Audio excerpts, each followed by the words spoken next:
Comment devenir freelance? On vous explique tout dans Tips and Tricks et notamment comment choisir le bon statut, quelles sont les aides financières auxquelles vous pouvez prétendre et les conseils pratiques pour vous lancer. Et pour vous abonner à la chaîne et ne rien manquer, vous connaissez la musique, il suffit d'un clic sur s'abonner et d'un clic sur la cloche. Allez, moteur, action! Un freelance est un travailleur indépendant qui n'a ni employé ni patron, qui gère seul ses missions, son emploi du temps et ses tarifs. Côté avantage, vous pouvez choisir votre domaine d'expertise, être autonome dans l'organisation de votre travail et sélectionner vos clients et votre lieu d'activité. Côté inconvénient, une certaine insécurité de l'emploi, gérer la partie administrative et trouver un équilibre vie pro, vie perso, pas toujours évident, surtout si vous travaillez de chez vous. En France, vous avez le choix entre 3 statuts, la micro-entreprise, les sociétés unipersonnelles et le portage salarial. Alors il n'y a pas de statut meilleur qu'un autre, ils ont chacun des avantages et des inconvénients. La décision dépend avant tout de son projet professionnel.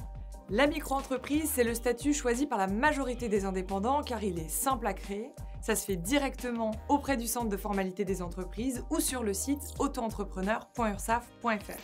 Attention, ne vous faites pas avoir, certains sites chercheront à vous faire payer alors que la démarche est 100% gratuite. Ce statut est effectif en 48 heures chrono pour les plus pressés, ne nécessite pas l'apport d'un capital et niveau compta, pas de prise de tête. Vous avez juste à déclarer en ligne chaque mois ou trimestre selon l'option choisie, votre chiffre d'affaires sur lequel vos cotisations sociales sont calculées et n'oubliez pas de le déclarer même quand il est à zéro, ça vous évitera de payer des pénalités.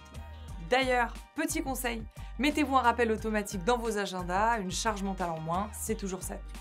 Mais attention, il ne faut pas dépasser les 72 cas de chiffre d'affaires par an.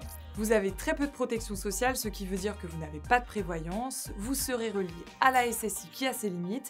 Par exemple, si votre activité s'arrête, vous ne serez pas éligible au chômage.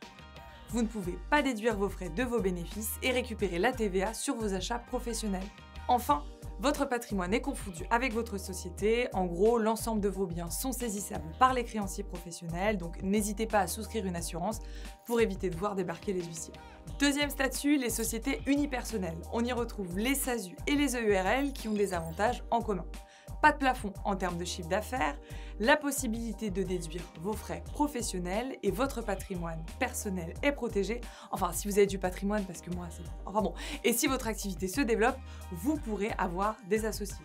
Par contre, la création d'une entreprise unipersonnelle est coûteuse et complexe, donc quand vous créez votre statut, c'est vraiment important de bien lire les petites lignes, celles qui sont en bas de page en police 4. En revanche, la grande différence entre ces deux statuts, c'est le régime social. Mais dans les deux cas, vous ne pouvez toujours pas bénéficier de l'assurance chômage. Dernier statut, le portage salarial. C'est une alternative entre le travail en indépendant et le salariat, mais uniquement dédié aux activités de service. Vous êtes salarié porté et vous n'avez aucune structure à gérer. Pas de comptabilité car c'est la société de portage qui se charge de toutes les démarches administratives et juridiques. Vous bénéficiez des mêmes avantages qu'un salarié, chômage, sécurité sociale, mutuelle et retraite. En revanche, c'est le statut juridique le plus onéreux car la société de portage prend un pourcentage sur votre chiffre d'affaires. Créer son statut, c'est bien, avoir de l'argent pour se lancer, c'est mieux. Alors, pour démarrer en free, il existe plusieurs aides. La principale, c'est l'ACRE. C'est une exonération partielle des cotisations sociales pendant 1 an et pour en bénéficier, vous pouvez vous renseigner directement auprès de Pôle emploi. L'État met aussi en place des prêts spécifiques aux créateurs d'entreprises via la BPI et pour ça, il suffit d'aller sur leur site bpifrancecreation.fr. Il y a aussi l'ADI qui est spécialiste des microcrédits. Vous pouvez obtenir un prêt allant jusqu'à 10 000 € et elle vous propose aussi des formations gratuites pour vous aider à choisir votre statut et chiffrer votre projet.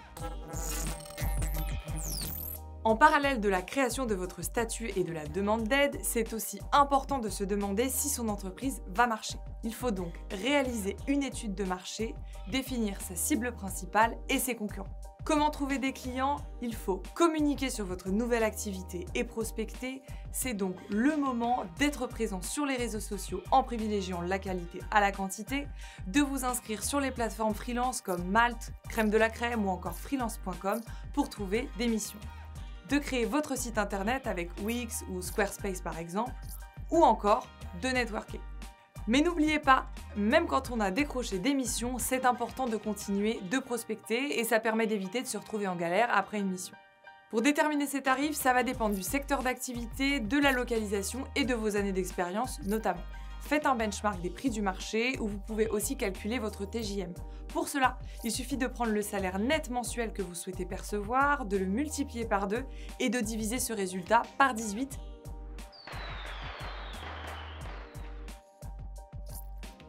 Qui dit tarif, dit facturation, car un mail avec un montant, ce n'est pas suffisant. Pour créer vos factures, le site de l'URSSAF fait bien les choses et vous propose un modèle à télécharger directement. Ce qu'il faut quand même garder en tête, c'est que chaque facture est très normée. Il y a des éléments essentiels à faire figurer, par exemple, les coordonnées et le numéro de SIRET de votre entreprise et du client, la nature et la date de la prestation, le prix unitaire de la prestation hors taxe et TTC, tout ça. Warning pour anticiper les impayés, n'hésitez pas à indiquer dans votre facture le délai de paiement et à établir des conditions générales de vente. Je vous conseille aussi de bien encadrer vos échanges et éventuellement de demander un acompte. Mais bon, les mauvais payeurs, ça arrive, commencez par des relances à l'amiable. Si ça ne marche pas, un courrier de mise en demeure par lettre recommandée avec accusé de réception. Et sinon, se la jouer suit, c'est saisir la justice. Dernière question, comment organiser son environnement de travail? Si vous travaillez chez vous, pensez à avoir un espace dédié à votre activité pour mieux délimiter votre vie pro et vie perso. Sinon, si vous le pouvez, optez pour un espace de coworking ou demandez à vos clients s'il est possible de travailler dans leur bureau. Ça y est, vous avez les clés pour vous lancer et on vous a ajouté toutes les règles dans la description de la vidéo et plus encore. Et on se retrouve très vite pour de nouveaux tips and tricks.